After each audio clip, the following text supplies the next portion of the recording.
individual, patrimonio privado en el pleno sentido de esta palabra. Existe solamente para este individuo, no para otros. Todos los demás están excluidos de él. La propiedad de la persona física es por tal motivo la propiedad privada.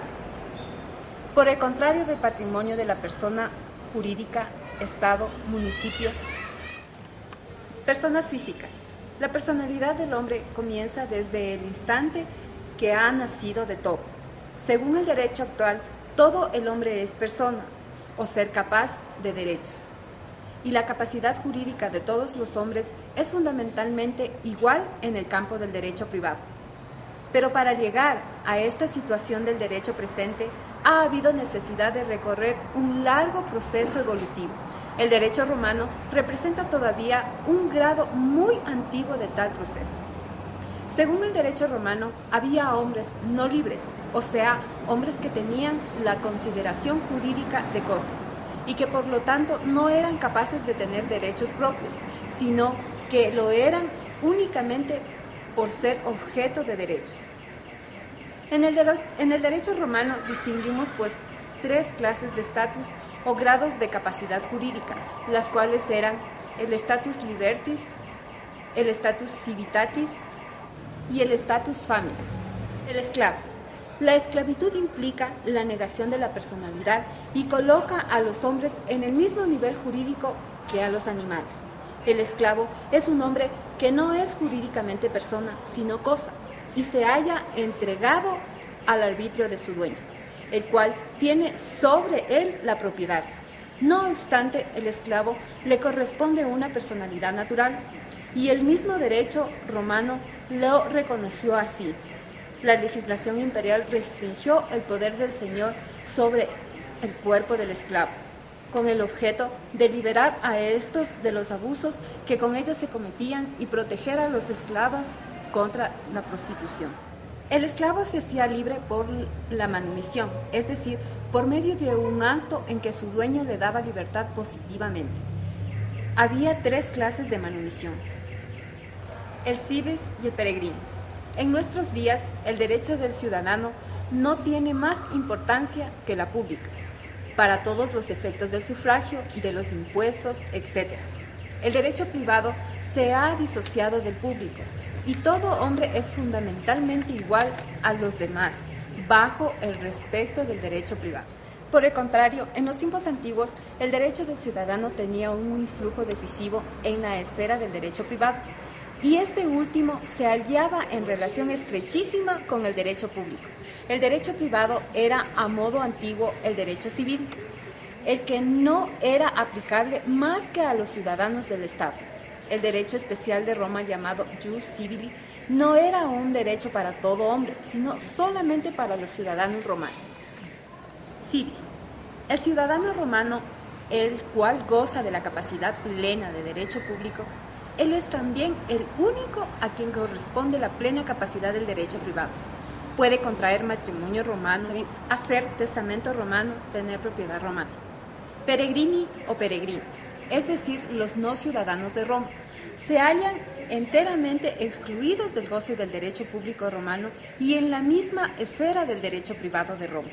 No tenían capacidad según el jus gentium, a menos de que se les hubiese concedido de modo que el peregrino como tal no podía tener propiedad legítima romana ni tutela romana, tampoco podía hacer testamento romano, ni ser nombrado legatario, ni siquiera intervenir en concepto de simple testigo en cualquiera de estos actos de derecho civil. La capacidad para contraer matrimonio y para comerciar según el jus civili no correspondía en principio más que a los ciudadanos romanos.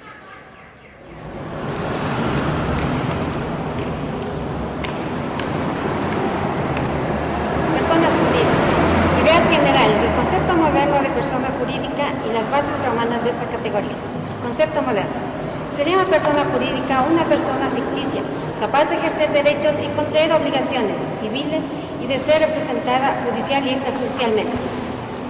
Bases romanas de esta categoría. Sui juris. Son aquellos que, siendo libres y cives, no están sujetos a la autoridad de un jefe doméstico. El varón sui juris se identifica con el pater familias. La mujer puede ser sui juris si no está sujeta a la autoridad alguna, pero no puede ejercer la jefatura familiar. Cabe decir que todo pater familias es sui juris, pero no todo sui juris es pater familias. La capacidad jurídica coincide con la condición de pater familias. Alieni juris son las personas libres y ciudadanas con independencia de su edad y sexo, que están sujetas a autoridad de un jefe doméstico. Tal poder doméstico corresponde al pater familias. Si es sobre la mujer, se denomina manus. Si es sobre los hijos, se denomina patria potestad. Y si es sobre otras personas, en virtud de ciertas causas, se incorporan a la familia por mancipatio, mancipium, y sobre la casa, dominio. Concepto romano. Para los romanos la palabra persona tiene el significado de hombre, pero desde un punto de vista jurídico, persona es todo ser o entidad capaz de derechos y obligaciones. Hay dos clases de personas, la persona física y la persona jurídica, que puede ser de dos tipos: agrupación de personas o patrimonios, o corporaciones y asociaciones o fundaciones de nombre. Las corporaciones romanas, para los romanos, definieron con claridad sus organizaciones bajo tres aspectos que veremos a continuación, que son el origen, las características y la clasificación. El origen, desde la formación, establece que las corporaciones que dan origen a las organizaciones modernas se conciben como entidades relativamente independientes, adentro de contexto social o consideración social, como un drama artificial.